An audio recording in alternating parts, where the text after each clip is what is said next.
This will be a lecture on Proverbs chapter 30, the Sayings of Agur. And my name is Dr. Joe Sprinkle. It begins with an introduction where Agur introduces himself in verses 1 through 9. It starts with the words of Agur, the son of Jakeh, the oracle. And that's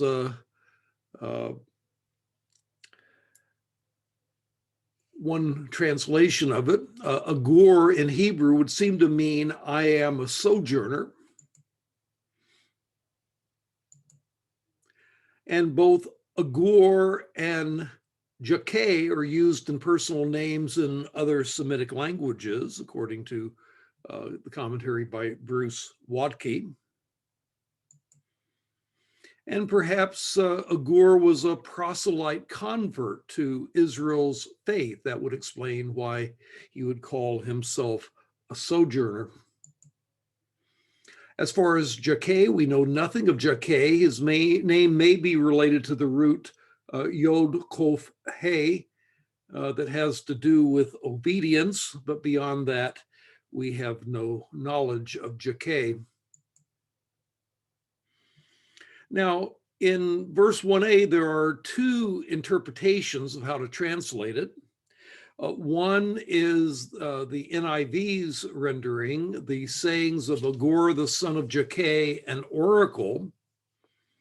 But then in the NIV margin and also in the English Standard Version margin, there's an alternative rendering, the sayings of Agur, the son of Jakeh of Massa. And Massa is the Hebrew word underneath this, and there's some debate as to which way to render it. Massa is a common word, can mean an oracle, but it's also the name of a geographic region, Massa, which is a region and or a tribe of the descendants of Ishmael. Traditionally, it was understood as oracle or saying, and this term is usually a prophetic term, and in favor of retaining the traditional rendering of oracle is the very next word in 30 verse B, which is saying. The Hebrew word is na'um, which is also typically a word that's related to prophetic oracles.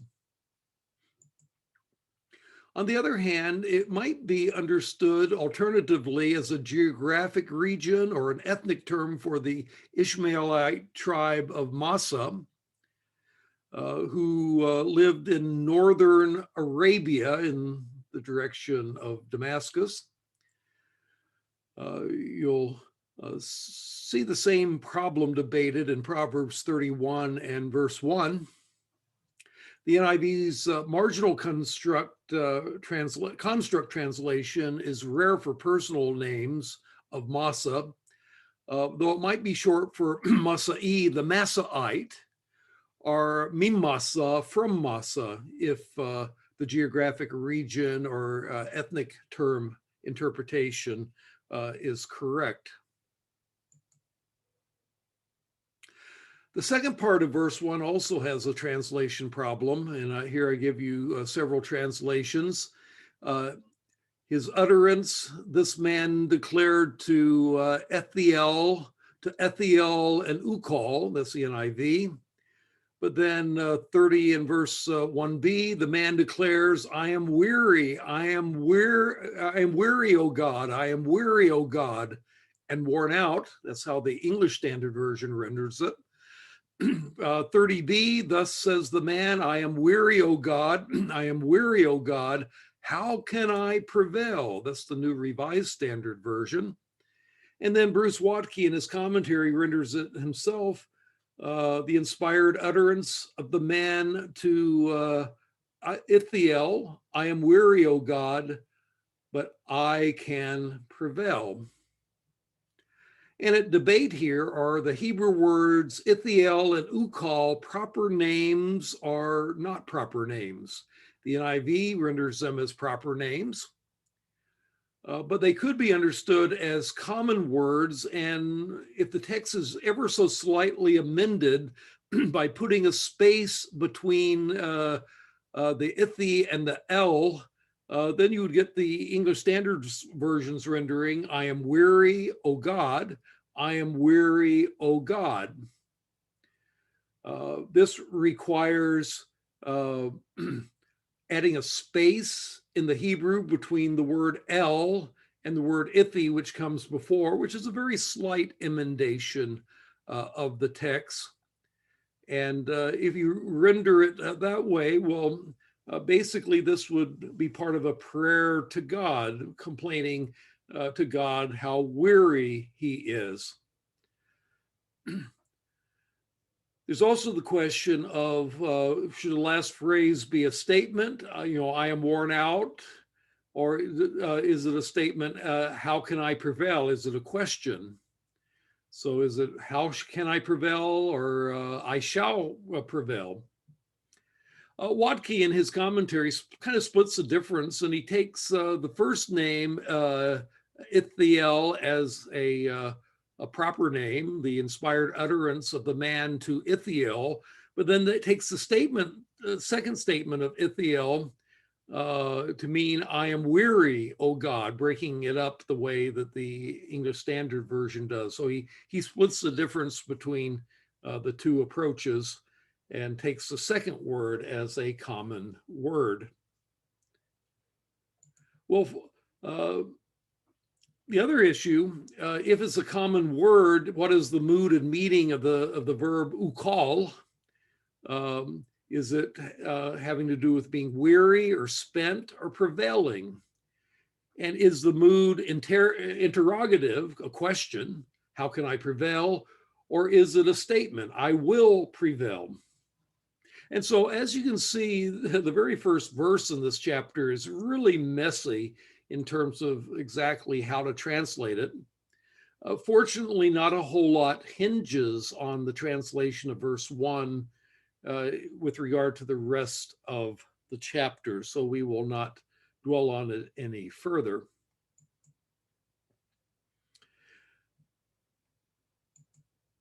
So let's move on to verses 2 through 9, which is Agur's confession of ignorance. And he begins by saying, I am the most ignorant, some translations would say brutish of men. I do not have a man's understanding. I have not learned wisdom, nor have I knowledge of the Holy One. Now, this is a strange confession of a sage to admit his ignorance, but only if we humbly acknowledge our ignorance can we hope to find true wisdom.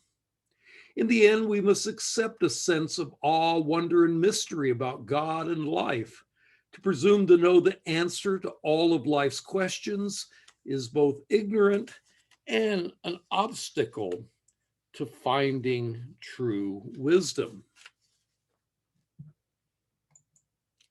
He then goes on to say this in verse 4, who has gone up to heaven and come down? Who has gathered up the wind in the hollow of his hands? Who has wrapped up the waters in his cloak? Who has established all the ends of the earth? What is his name? And the name of his son? Tell me if you know. Now, this verse reinforces the previous two by emphasizing the limitations of human knowledge. And you might note the ABBA chiastic structure, starting with heaven, going down to wind, then back to water, and then to earth. Watke points out this chiasm. It uses language similar to what's found in the book of Job, as Kidner points out in his commentary. As Job too had to learn, only God and no human has ever fulfilled such things. Now, Watke takes this as a rebuke of Ithiel when he addresses him in this way. Otherwise, Agur is addressing the reader, if you don't take Ithiel as a proper name. And what is his name? The one who has done all these things? Well, clearly the name would be Yahweh. The Lord is the one who has done at least analogous to the things described here. And what is the name of his son is more difficult since Yahweh has no son in the mythological sense. One answer is that God has no son, but Israel serves that function to Yahweh, who is their fatherly, God is their fatherly teacher in wisdom. In Exodus 4:22 through 23, God calls Israel his son. And in Hosea 11 and verse 1, God also calls Israel his son, um, uh, who he called out of Egypt.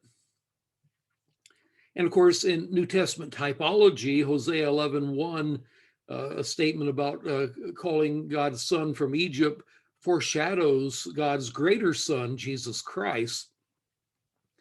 And so there is at least a connection in that way to Christ. And then we move on to verse 5. Every word of God is flawless. He is a shield to those who take refuge in him. Do not add to his words, or he will rebuke you and prove you a liar.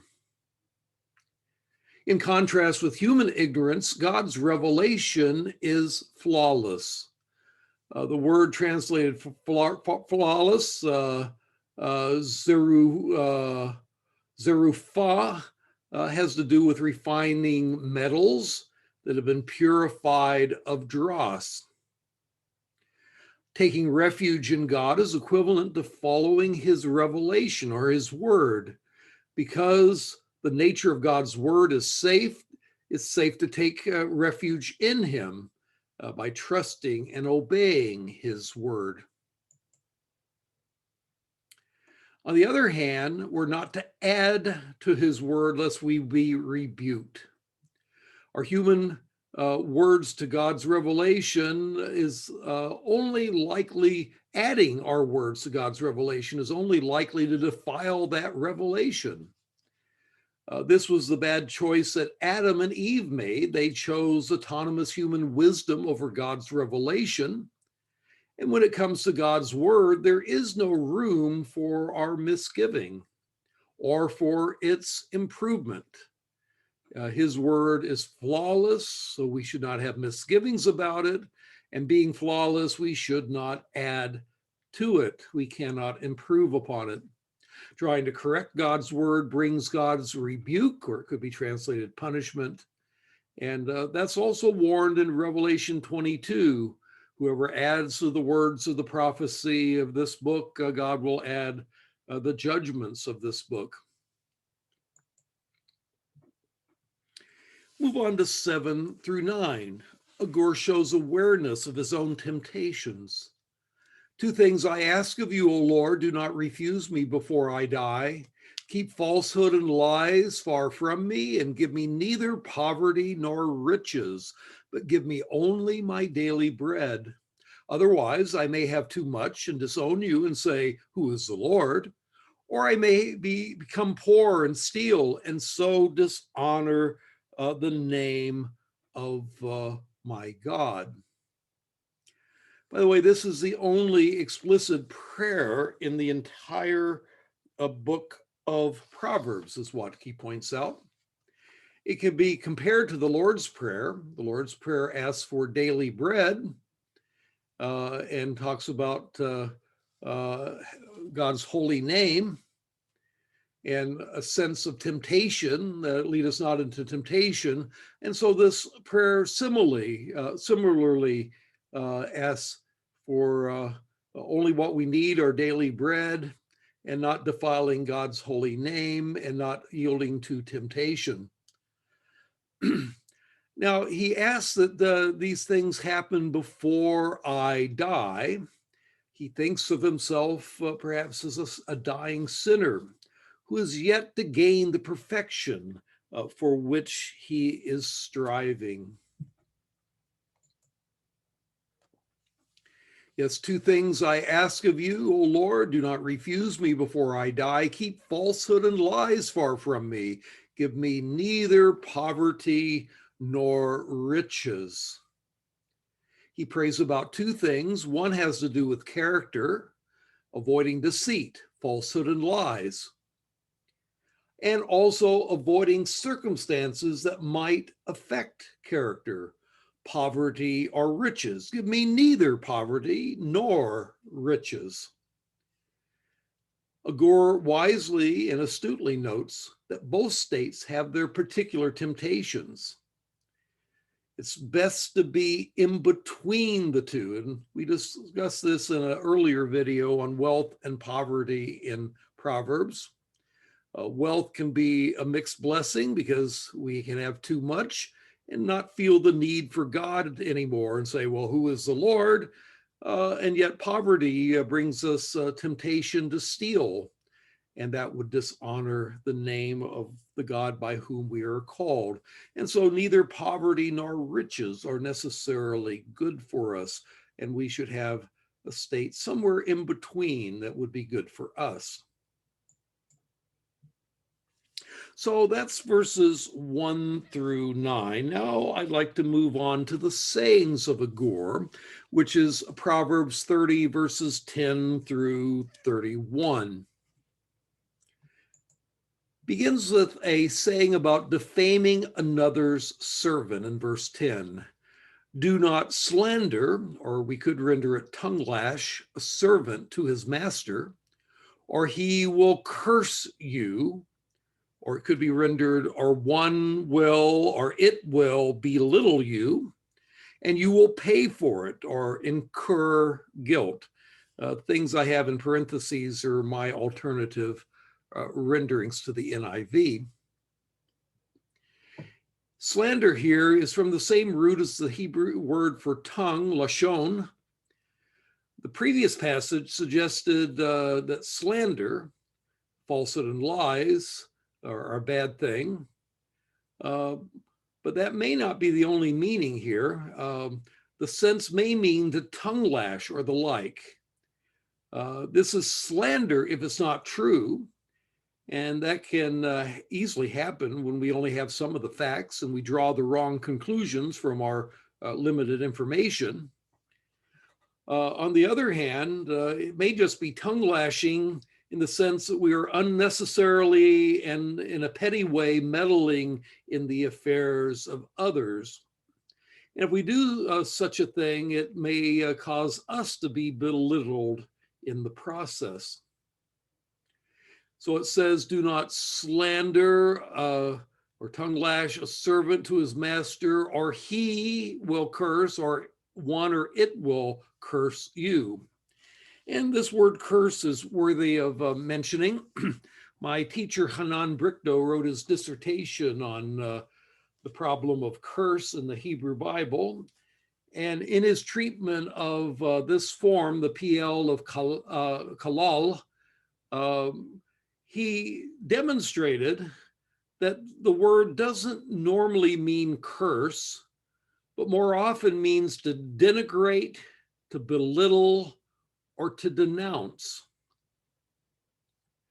And the wisdom here is that if you denounce another man's servant, he or will denounce or defame you. Or alternatively, if you do this sort of thing, the thing that you're doing, will belittle you. Where the verb yekalelka has a indefinite subject in reference to the situation. That's a possibility. Petty fault finding of those who do not even report to you only goes to show yourself small. Who are you to judge another man's servant, says Paul in Romans 14, verse 4. And Paul may well be drawing on this Proverbs when he makes that statement. If you do such a thing, you will pay for it, which can be rendered, you will incur guilt. Guilt can be either for slander or for pettiness. When we point out the faults of others, We should remember that when we point our finger at somebody else, we have three fingers pointing right back at ourselves. And then let me move on to the sayings of verses 11 through 14, which has to do with arrogance. There are those, literally, there is a generation who curse their fathers and do not bless their mothers. Those who are pure in their own eyes and yet are not cleansed of their own filth. Those whose eyes are ever so haughty, whose glances are so disdainful, those whose teeth are swords and whose jaws are set with knives to devour the poor from the earth, the needy from among mankind. Here it concentrates on arrogant, wicked people. Agur labels with the Hebrew word dor, normally means generation, those people. But here it's not all people of Agur's day, but a circle of wicked people whom Agur obviously has observed in life. There is a generation in the sense of a circle of people, a circle of wicked people. And there may be a consequence for this. If you look at the entire statement, they start off with a impious childhood. They curse their fathers and their mothers, but then they become self-righteous despite their sins, who are pure in their own eyes and yet are not cleansed of their filth. And then indeed they become quite proud of themselves despite their wickedness. Verse 13, whose eyes are ever so haughty, whose glances so disdainful. And then finally that leads to acts of brutality. Those whose teeth are swords and whose jaws are knives to devour the poor from the earth and the needy from among mankind.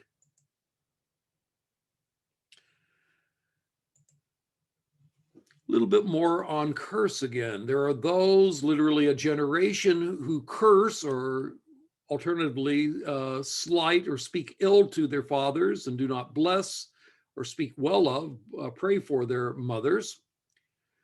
Again, on curse, again, depend on my teacher, Hanan Brickdoe, The Problem of Curse in the Hebrew Bible. He argued, and I think he's correct, that the lexicons are wrong in regularly translating the PL of kalal as curse. It means that only in a fraction of its occurrences. The verb kalal means in the kal would mean to be light, and in the PL form, as here, it should mean to treat lightly. And formally, it's the opposite of to honor, which is the PL of kaved, to be heavy. And again, Brickdoe in his Problem of Curse, I also discuss that some in my book, the Book of the Covenant. And this can affect other passages such as Exodus 21, verse 17, which doesn't mean to curse one parents, but in that context, probably means to repudiate them in their old age. Well, what's the problem here? The meaning of the present passage is largely explained by Agur's similar remark in verse 17 below. The eye that mocks a father, that scorns obedience to a mother, will be pecked out by the ravens of the valley. To kalel one's parents is to speak ill to them. Mock would be an example, though that doesn't express the entire meaning of it. And to disregard their directives, to disobey them, would be another way of dishonoring them, of treating them illy. Thus, the verb kalel denotes in verse 11 all kinds of speaking ill to one's father, including but not limited to cursing. It would also include such things as insults, mocking, slander, any other contemptuous remarks in violation of our command from the Ten Commandments to honor one's father and mother. The opposite of cursing or speaking ill of is to bless. To bless one's mother is to speak well of her or to pray for her. The Hebrew word barak means basically to speak well of.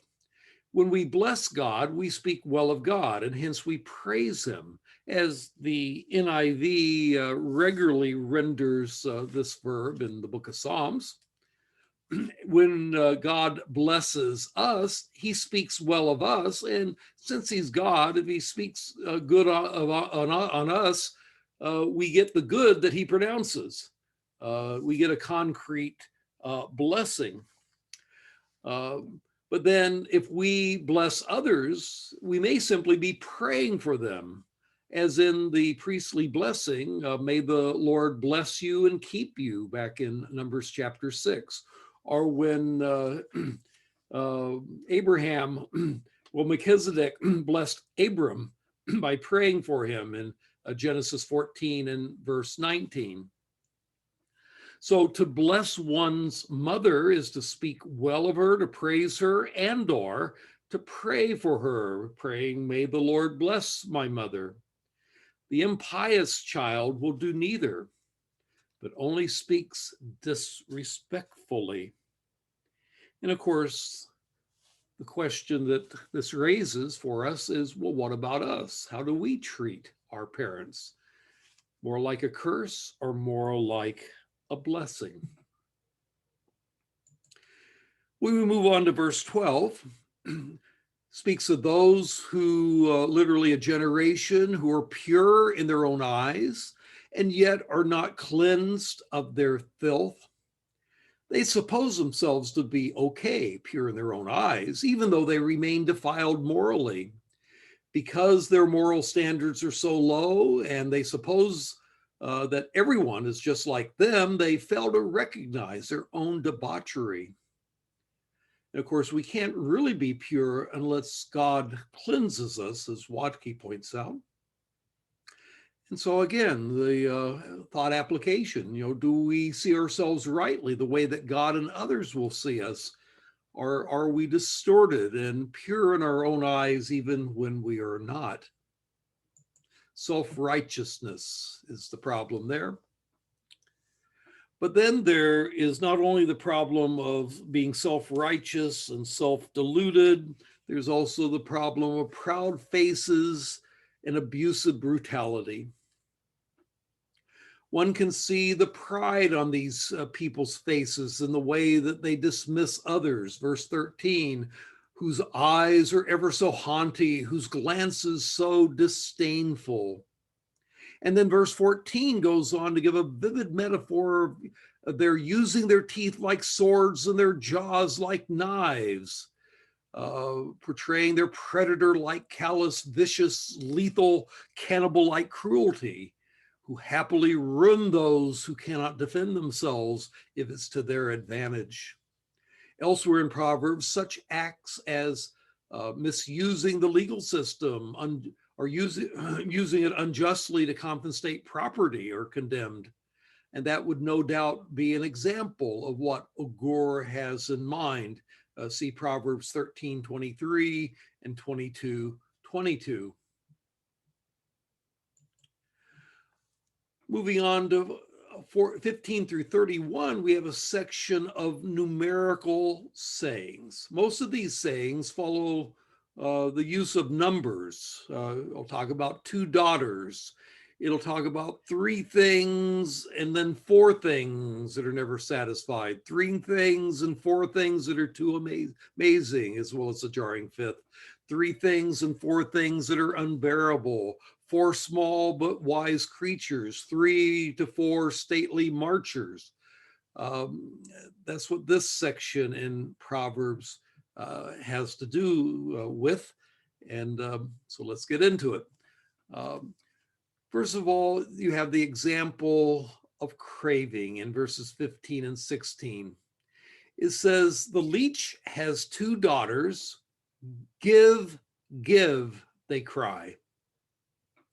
Now, of course, a leech is a parasite that sucks blood. The reference may be to the blood-sucking horse leech that has two sucking organs at the end of its body, one to suck blood with and the other to attach itself to the host.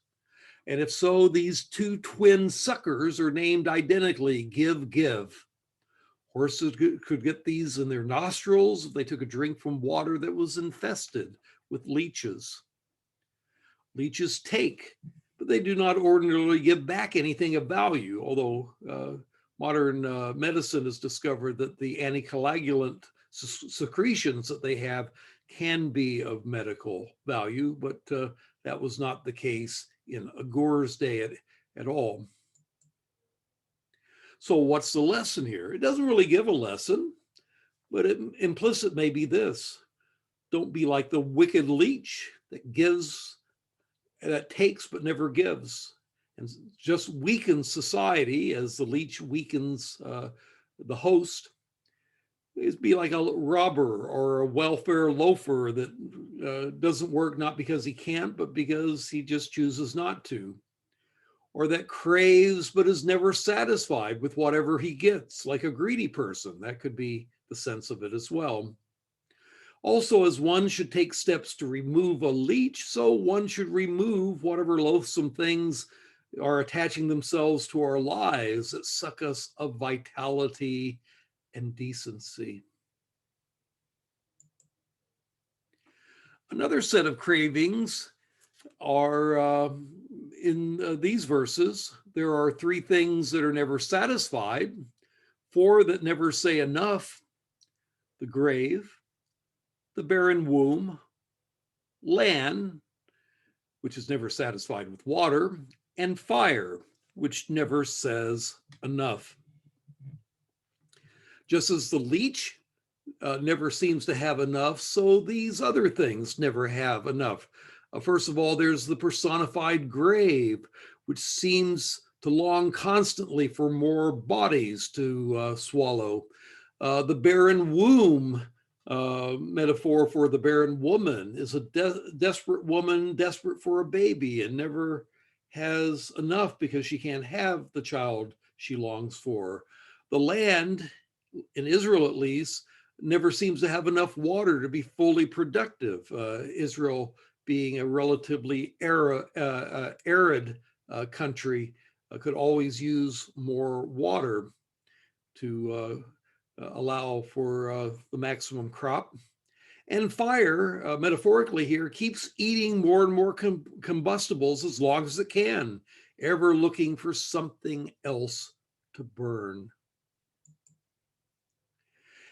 Now, again, there's no specific lesson given here.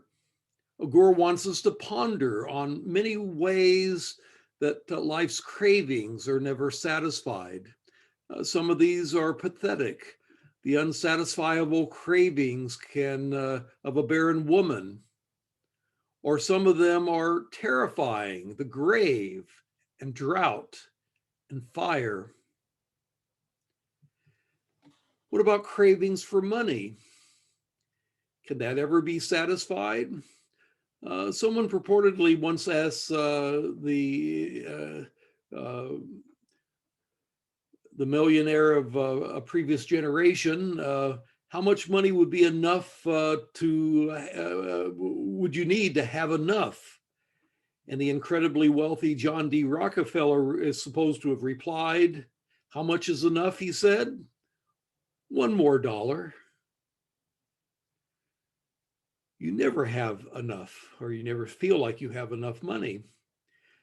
Now, ultimately, what is going to satisfy your cravings in life? The ultimate satisfaction to life's cravings is God.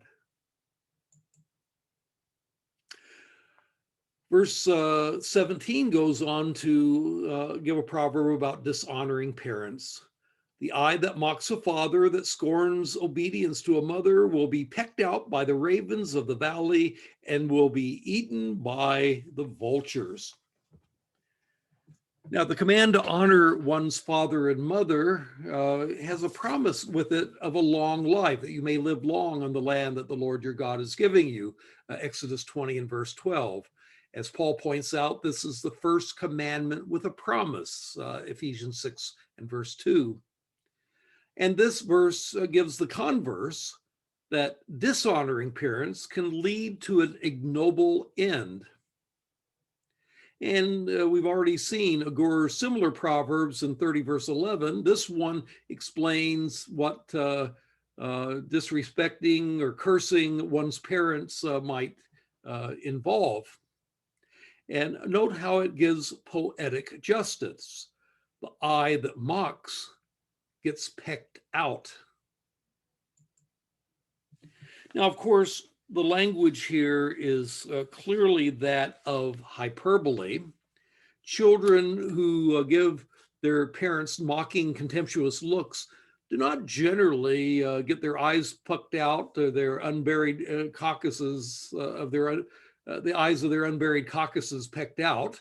But it is giving a lesson. This proverb is using a colorful hyperbole to say that those who show disrespect for their parents are likely to experience bad outcomes in life.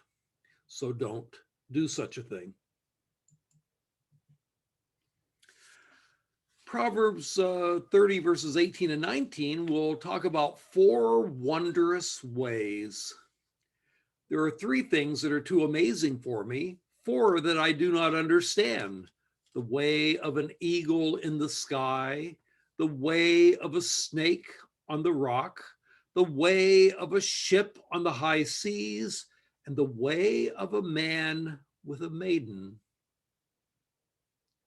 Now, these 4 wonders implicitly constitute a hymn to the Creator, who designed the world with such wonders to be observed. 2 of the wonders come from the natural world, the eagle and the snake, and 2 come from the human world, the ship and the man and maid. So let's start with the way of the eagle in the sky and the way of the snake on a rock. Why are these wondrous things? Well, the way of the eagle in the sky, how can an eagle, which is a big, heavy bird, almost effortlessly ride the thermal uplifting winds and glide and soar and circle in the sky? It's amazing when you think about it. Or the way of the snake on the rock, the gliding movement of a snake, despite having no legs and it's holding on to the side of a rock, though it has no hands, is also an amazing feat when you think about it. Or he goes on to talk about the way of a ship on the high seas. Sailors can skillfully maneuver ships, even sail into the wind, which intuitively seems impossible. But then he ends with the 4th one, and the way of a man with a maiden. And here he moves on to the mystery of love and sex. Generally, there is a mystery of how a man with a young woman are attracted to each other, fall in love with each other, how the male seeks her through courtship and eventually gets his way with her. These are part of the wonders and mysteries of human life. There may be a double entendre here with preposition ba in Hebrew can also mean in, which might refer to the exhilarations of first intercourse upon marriage. Now, some have taken this with the next verse as a pejorative of improper seduction of a virgin, Matthew Henry in his commentary, or see it as a link among the 4 as a concealment of movement. However, there's nothing pejorative about ships on the sea, and thus it seems more likely that this is just a positive wonder, the wonder of how male-female attraction and how it works out in life. But then there's a jarring 5th way of shamefulness in verse 20. This is the way of an adulteress. She eats and wipes her mouth and says, I've done nothing wrong. Now, in contrast with the beauties of romance and marriage of verse 19 is the shamefulness of the adulteress in verse 20. She moves on after having sex with each of her multiple partners as if nothing more significant has happened than wiping one's mouth after a meal. She is amoral in her sexual ethics and her conscience is scarred. She does it and says, I've done nothing wrong. Eating food here symbolizes her sexual appetite. For her, eating food and having sex are morally equivalent activities. And of course, in our modern society, we've lightened the significance of sex. Compare the modern practice of couples just living together without ever bothering to marry, which is increasingly common. To which not a few, if you ask them about it, well, what's wrong about that? We have the right to do whatever we want. Well, Scripture would encourage one to make a commitment and to marry. And then we move on down to upside down social situations in verses 21 through 23. And it begins in verse 21. Under three things the earth trembles, under four it cannot bear: a servant who becomes a king, a fool who is full of food, an unloved woman who is married, and a maid servant who displaces her mistress. These are things which seem to be incongruous to Agur. The first one is when a servant becomes a king. And in reality, this would probably refer to situations where lower level officials, who would be called servants, depose a king and usurp the reins of government. Such servants are not just slaves, as Watke points out. They'd be officials under the king, but nonetheless, they are usurping the authority of the king.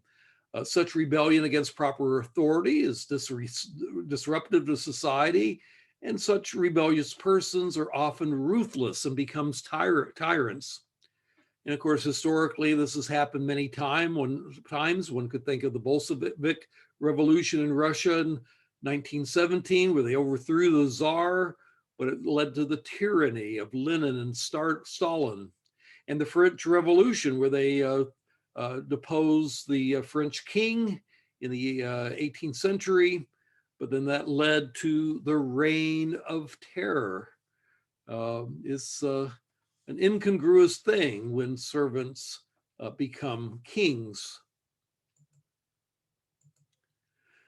Another one, verse 22, when a servant, a fool who is full of food, it seems inappropriate for an impious fool to be well fed.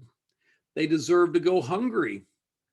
And when it doesn't happen, and when they're well fed, it just seems out of place. It seems improper, unjust even. And then another one, verse 23, an unloved woman who is married and a maidservant who displaces or depossesses her mistress. Now, that's first part about an unloved or hated woman who is married. The exact meaning isn't entirely clear. It perhaps refers to a surly, ill-tempered woman who is hated or unloved because she is, in fact, hateful, which is how the New King James renders it, and therefore unlovable, who is thus the opposite of an ideal wife.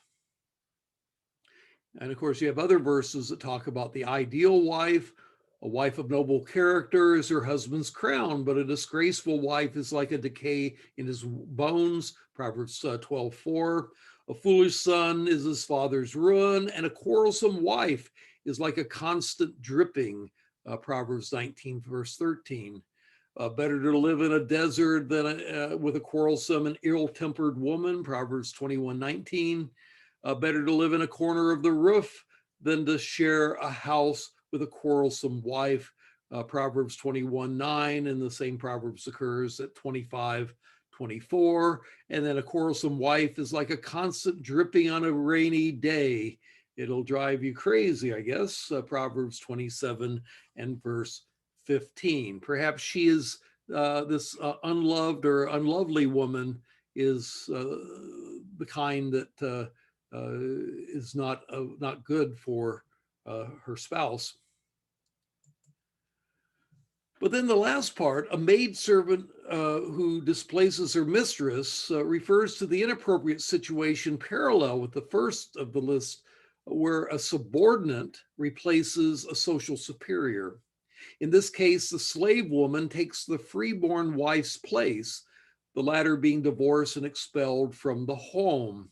That would be the sense of displaces. The Hebrew word is yarash, which means depossess. Is what the Israelites did to the Canaanites, as mentioned in Numbers 21, verse 32.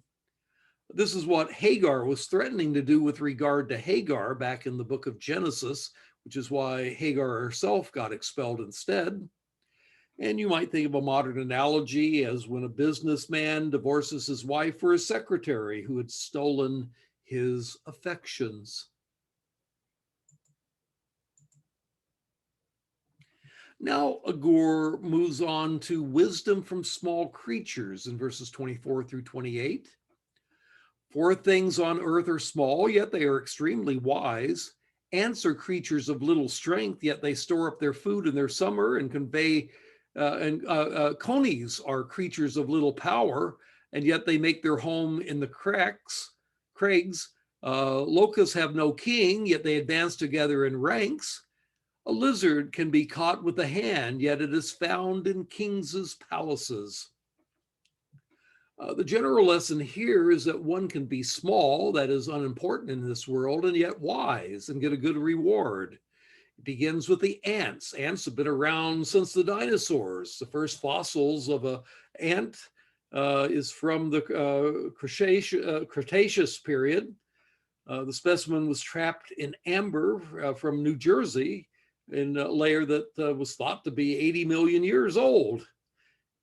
Ants clearly are capable of coping with various environments, and they've been around for a very, very, very long time. And thus God has built into them the skills to cope with life, a kind of wisdom, you might say. And the lesson here is foresight. Just as ants store up their food in the summer, we should plan ahead for future needs. But then it talks about the coney. The conies are creatures of little power, yet they make their homes in the crags. The identification of the animal that's mentioned here, the Hebrew word is shaphan, is somewhat uncertain. The Syrian hydrix is likely the candidate, which is a rodent-like animal, though in fact it's more closely related to aardvarks and elephants, that lives mainly in rocky terrains. Sometimes it's been called the rox hydrix or the rock badger and a rock rabbit, though it is not in fact related from a biology perspective to either badgers or rabbits.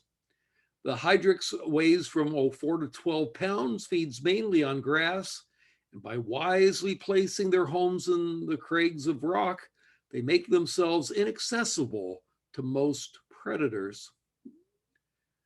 They have little power, it says here. It could also mean that there are few in number. If it's little in power, well, they need to be in a safe place, lest they would go extinct.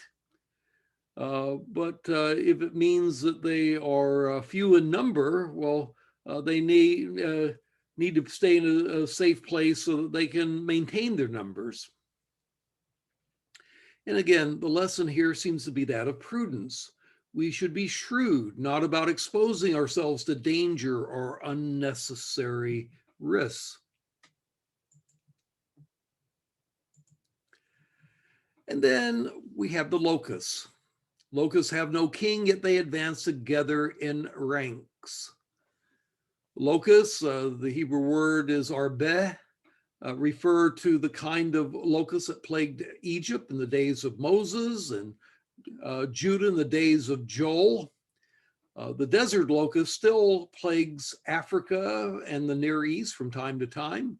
Locusts, like other swarming creatures, including ants, display a kind of collective intelligence in which the whole swarm or group seem to be programmed to work together intelligently, even though as individuals they do not have much intelligence or any idea how their individual behaviors contribute to a purposeful whole. And it's a part of the wonder of creation that God has programmed these insects to work this way as a group. They instinctually swarm together at the same time, even though no king gives any order. And like a king leading an army, they can destroy everything in their path.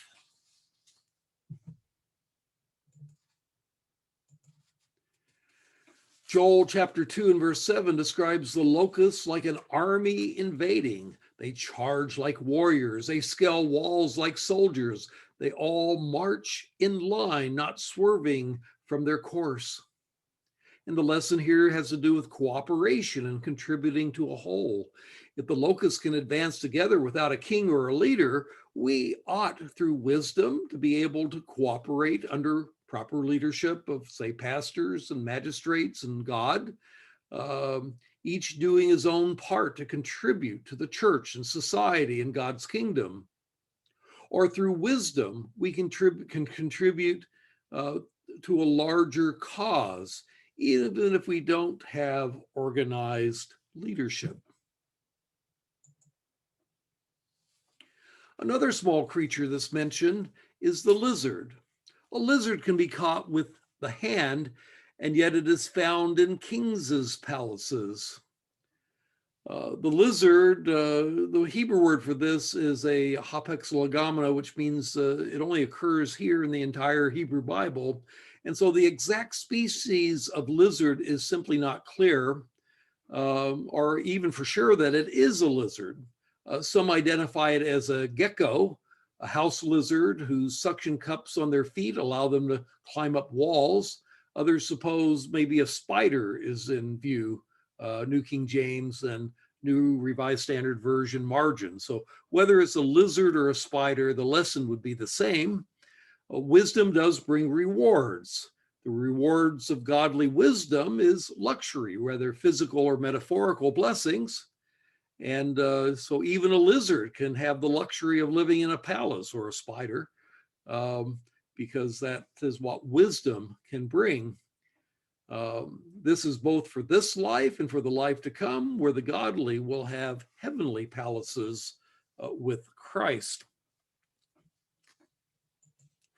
And then we move on to verses 29 through 31. There are three things that are stately in their stride, four that move with stately bearing: a lion, mighty among the beasts, who retreats before nothing; a strutting rooster, some think it may mean a starling or a cricket; a he-goat; and a king with his army around him.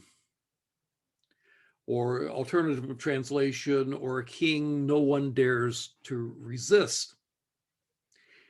Again, there's no explicit lessons that are given in this section. And there are, as you see here, some translation difficulties. And the reader is left to deduce how this list of stately marchers might apply to living wisely.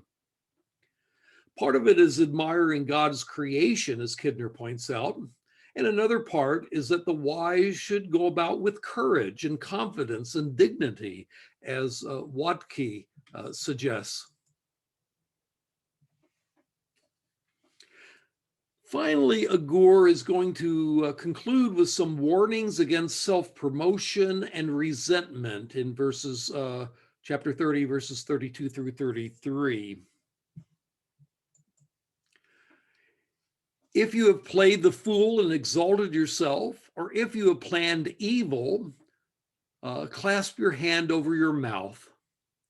As for the churning, the milk produce as the churning milk produces butter, and as twisting The nose produces blood, so stirring up anger produces strife. Now, the implied positive of stately marching in the previous verses is here balanced by the need for humility and restraint. According to one approach, these words are specific to Ithiel, who's mentioned back in verse 1. That assumes that that's a proper name, and that's debated. But in any case, these words are more generally applicable, whether it's to you, Ithiel, or to you, the reader. And so what's the message? Don't exalt yourself. Don't play the fool and exalt yourself. Maybe God has not given you the position to strut about like a lion or a king. Self-promotion, reference to the mouth, suggests bragging or boasting and the like, is unwise, foolish behavior. And if you're inclined to do so, clasp your hand over your mouth. Wauke supposes that Ithiel, who lacks royal birth, is tempted to seize political power, but Agur is urging him not to do so. Moreover, don't scheme to make yourself great. It is unwise to obsess about how you can get a great reputation.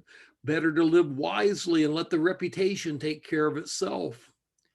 If you have planned evil, clasp your hand over your mouth. The word evil is not in Hebrew, but it's an unwise scheme to promote oneself. That's the main emphasis on that. Don't nurse resentments is another thing. One can churn cream into butter or keep abusing your nose till it starts bleeding and hurts. So one can, but one should not, nurse resentments when one has failed to achieve one's ambitions. This will produce only strife, which is unhealthy both to ourselves and to society. There does seem to be a little bit of a wordplay because the word nose, when you are twisting the nose, the word nose also means anger.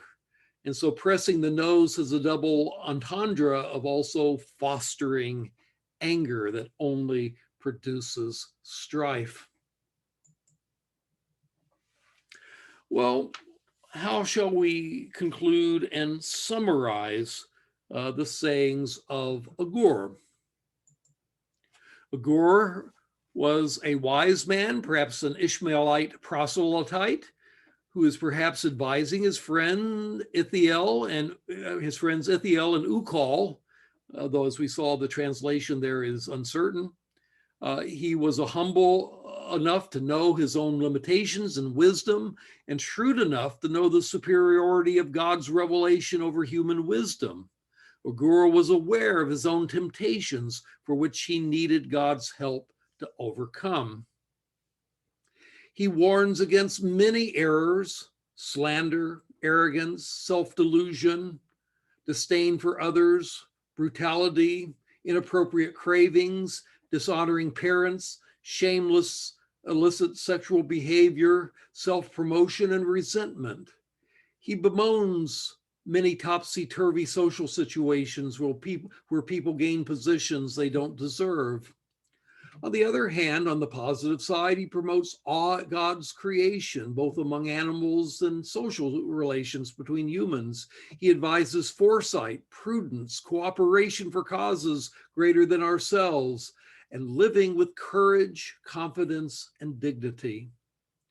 Such lessons are valuable to us, some 3 millennia removed from Agur's day.